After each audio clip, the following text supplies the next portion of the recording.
ফিরলাম আবারও খবরে। চাকরি হারিয়ে ফের পরীক্ষা কেন্দ্রে আজ চাকরি হারা শিক্ষকরা, তারা বসছেন পরীক্ষায়। চাকরি হারিয়ে ফের পরীক্ষা কেন্দ্রে বসছেন চাকরি হারারা। হুমায়ুন ফেরোজ অযোগ্য তালিকায় নাম নেই হুমায়ুনের।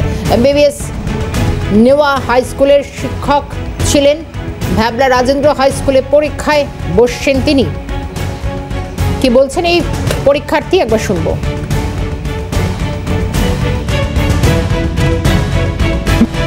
প্রথম কথা হচ্ছে, আজকে এত স্ট্রাগল করে এত কষ্ট করে পাওয়া একটা চাকরি শুধু আমার নয়, শুধু আমি নই, এখানে অনেক প্রান্তিক ঘরের ছেলে মেয়ে, অনেক এসএসসিটা কিন্তু এসএসসি এমন একটা চাকরি ছিল যেখানে অনেক গরিব ঘরের ছেলে মেয়ে, অনেক প্রান্তিক পরিবারের ছেলে মেয়ে কিন্তু এই চাকরিটা পেত।